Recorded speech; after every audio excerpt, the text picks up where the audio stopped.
Kun mallattoo bara dhumaati malee dhiirri akka biyya kamittuu yoo ta'e hin ulfaa'us hin da'us jechuudha. Garuu Itoophiyaa keessatti dhiirri ulfaa'e da'uuf ta'a jedhanii haala kanaan mul'achaa jira. Yaa Waaqayyo maal osoo barri biraan dhufiin gara keetti nu fudhadhu dhugaa Rabbi. Baay'ee nama sodaachisa barri keenya kuni waan namaa eegu malee kinoo haala kanaan dhiirri ulfaa'ee jira. Dhiirri dhiirarraa ulfaa'ee jechaa jiru. Dhiirri kun amma dhiirumarraa ulfaa'ee jechaa jiru. Kuni kan ta'e Itoophiyaa keessatti akkuma argaa jirtan kana jechuudha. Ani gaafan argu baay'ee rifadhe. Dhugaan siniin jedha yeroo akkanatti harkaan qabattu immoo du'aan se'ee jechuudha. Garuu inni ishiin harkatti qabattu kuni jiraadha. Ni warraaqa ni akka ni yonni jedha jechuudha. Inna kuni hojii biyya Arabaati. Kan hojjettu durbee Itoophiyaa kan hojjetamaa jiru immoo hojii biyya Arabaati jechuudha. Anillee yeroo jalqaba hojiin akkana biyyoota Arabaa keessatti hin argamu soba jedheen dubbachaa ture. Garuu amma yeroo ammaa kan wanta argaa jiru kana keessatti soba jechuu hin danda'u jechuudha. Isinillee soba jechuu hin dandeechani jechuudha. Haala kanaan gabaarra oolchu ta'ee hin horsiisu laala kun ifaa socho'aa dhugaan siniin jedha. Hagam akka nama sodaachisu yaa Rabbii kiyya maaloo nan sodaadhee dhugaan siniin jedha yaa hordoftoota kiyya. Umuriin koo deemee namni na fuudhu hin jiru yeroon koo narra darbee jetteen dhiphatiin haadhoo koo. Yeroo ammaa kanatti waa'een umurii isin hin yaaddechin. Waa'een heerumni narra darbuu isin hin yaaddechin. Kinoo haala kanaanii immaamma waggaa 80 ilma waggaa 20titti heerumuu ni dandeechi. Kana kan isin taasisuu danda'u immoo maalidha? Maymanii mayi qabeenyadha. Makiinaa bituu, mana viillaa ijaaruu, qabeenya guddaa godhuu kanatu si yaaddechuu qaba malee ani amma yeroon koo narra darbaa jira yoo na sii galee eenyuun na fuudha jettanii hin yaaddayna. Maaliif jennaan umurii keetiin namni si hin fuudhu. Namni kan nama fuudhu qabeenya qofa barbaade si fuudha jechuudha.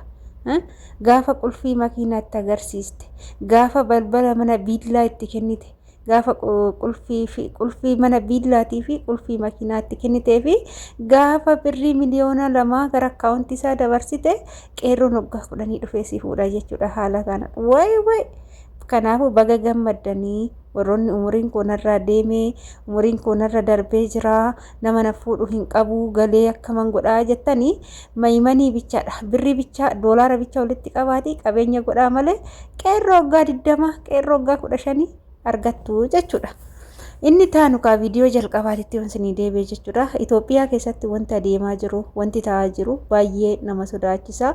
Baay'ee simmooyyuu nama rifachiisa jechuudha. Maaliif jennaan kun nama ajaa'iba jedhee dubbachuu hin danda'u. Kun uumaa dabuu, uumaa dabsuu, uumaa wanti Waaqayyoon godhe dabsuu karaa hin taane irra deemu hafuura 66 jechuudha. Isa kana yoo jedhu dhiirri dhiirarraan ulfaa'e jechuun biyyoota kamuu keessattuu dhagamuu kan hin danda'amnedha. Yeroo tokko darbee biyyoota faranjii keessatti kan akka Ameerikaa fi Awurooppaa biyyoota gurguddate keessatti wantoonni kun taateen kun ni dhaga'ama ture. Odoo ta'uyyuu immoo wanti isaan hafuura 66 malee wanta Waaqayyoon uume too uumaa Waaqayyoon dhiirris dhiirarra haa uumu dhiirris haa ulfaa'u jedhee Waaqayyoon waan dubbate sin jiru wanti dhaga'amin sin jiru jechuudha. Waaqayyoon kan uume Addaamiin kophaa taanan cinaacha bitaa Addaamirraa Heewwaan uume jechuudha. Ergasii immoo dhalli namaa akka lafarratti baay'atu waan yaadee fi wal fuudhaatii wal horaa jedhe. Kanaayyuu kan jedhe maaliif wal fuudhaa kan jedhe maaliif namni akka horii san akka hin taaneef jechuudha. Siniif galee horiin amma ol hin laallatu abboomaa ta'etti deemaa mitire. Namni immoo akka akkas hin taane gaa'ilaan jireenya keessa haaseenu jedhee Waaqayyoon kan dubbate jechuudha waa'ee gaa'ilaa. Amma yeroo ammaa garuu dhiirarraa ulfaa'e jechi jedhu kuni mancaafa qulqulluu keessa hin jiru. Wanta dhagames miti kuni baay'ee nama sodaachisa. Bara dhumaa bara isa dhumaa jedhasan bara qiyaamaa jedhasantu dhiyaachaa jira. Waaqayyoon dhiifama isaatiin nu haa yaadatu. Laphee gaabbii nuuf haa kennu. Dhiifama isaatiin nu haa yaadatu. Hordoftoota kiyya dhugaa Rabbi isiniin jedha. Amantaa kamuu qabaadhaa dhugaa amantaa feetan qabaadhaadha. Garuu wanta kana hundi keechanu balaleeffachuu qabdu jechuudha.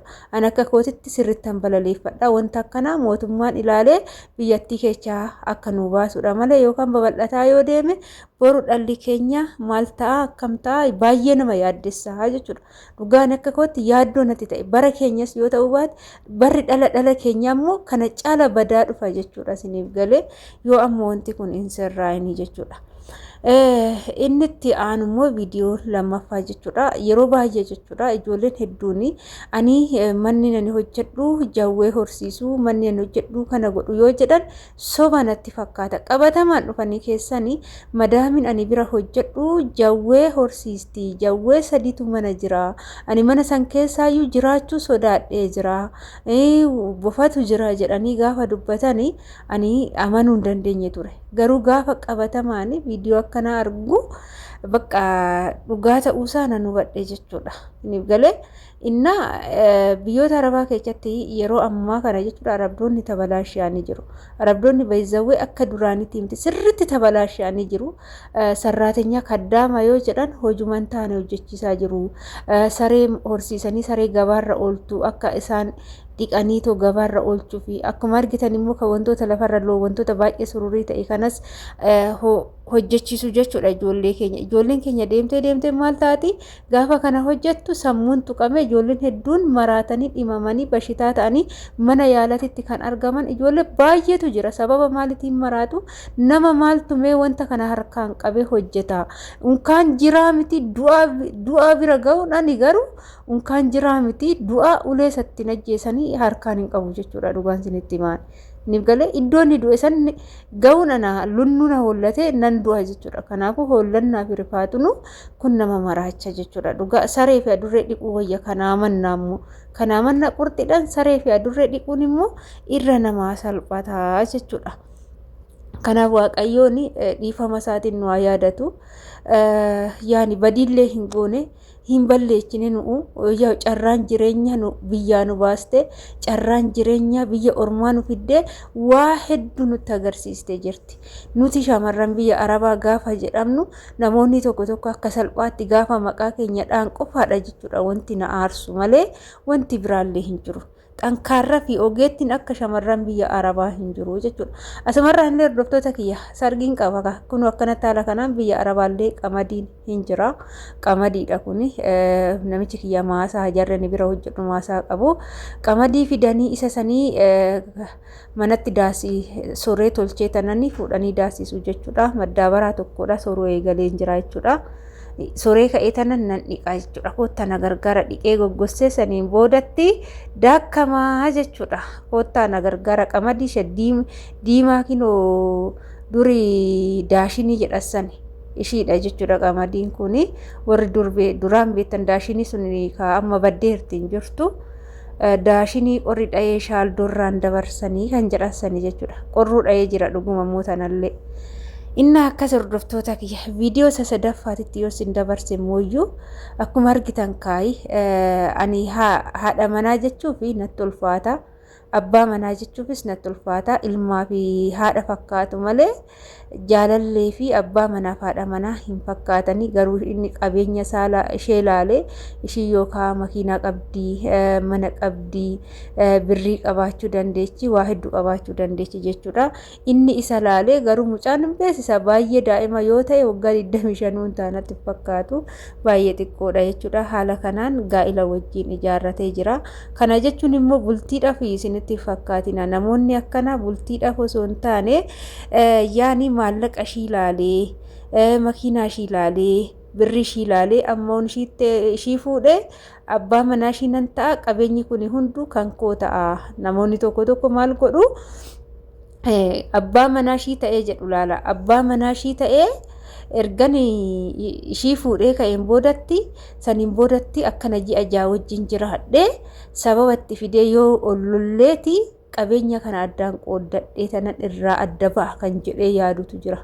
Dhiironni yeroo amma adaraa keessa wantoonni shamarran beekuu qabdanii qabeenya kana irraa fudhadhee tananii gaafa kaasii amma namni tokko yoo dhirsaafniitii haadha manaaf abbaa manaa ta'e qabeenyi suni kan abbaa manaaf haadha manaati samaana irratti farramama jechuudha.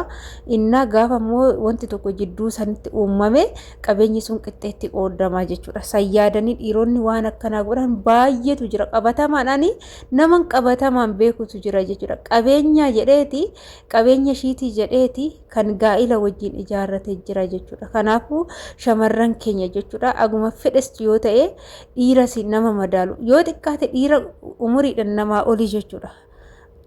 Yoo xiqqaate dhiirri tokko kan nama fuudhu umuriidhaan waggaa 3 ola waggaa 5 waggaa 10 illee yoo nama caale rakkoo hin qabu. Ilma haadhaa fi fakkaatanitti heerumuurra dhiira abbaa ofii namaa fakkaatutti heerumuun irra bareedaadha jechuudha. Dhiirri kan nama caaletu gaariidha malee dubartiin kan dhiira caalte baay'ee fokkataadha. Bultii sun ittiin fufu jechuudha. Karaa dheeras hin deemu karaa gabaabatti dhiiggama jechuudha. Aguma fedhallee dhiira tokko yoo caaltan waggaa tokko ol caaltan taanan dhiirri sun gaa'ilaa isiniif hin ta'u ittiin heeruminaa isiniin jedha. Akka mataa kootti akkasitti yaada jechuudha. Abbaan manaa koo umurii isaatiin na caaluu qaba malee ani isaa gadi ta'uu hin qabu jechuudha. Hawwootiin keenyas abbootiin keenyas kan jedhan akkasitti nu barsiisan. Abbaan manaa tokko haadha manaasaa caaluu qaba malee haati manaa abbaa manaa caaluu hin qabdu umuriidhaan jedhu jechuudha. Kanaafuu shamarran keenya hin dogongorinaadha. Dogongora gurguddaa hin hojjetinaadha. Baay'een keenya dogongoraa jirtu. Birruma waan qabdaniif qabeenyuma waan qabdaniif daa'ima isinii gadiitti yoo heerumtan bultii sun bareedee waan jiraatu isinitti fakkaata. Namni hin bilchaanne qabeenya keechanuu beekee hin qabu. Qabeenya keechaniyyuu waggaa tokko donguutiin firfirsee fixaa jechuudha. Kanaaf nama bilchaatetti heerumuu qabdu isiniin jedha. Egaa viidiyoo ammaaf qabadee dhufe kana fakkaata. Turtiin wajjin gootaniif ulfaadha galatoomaadha. Isinillee saanduqa komentii jalatti yaada nu kennuu hin dagatinaa isiniin jenna. Egaa ammaaf kana fakkaata. Turtiin wajjin gootaniif galatoomaa mana kana laayik sheer gochuudhaan nu jabeessaa isiniin jenna. Baay'ee turtii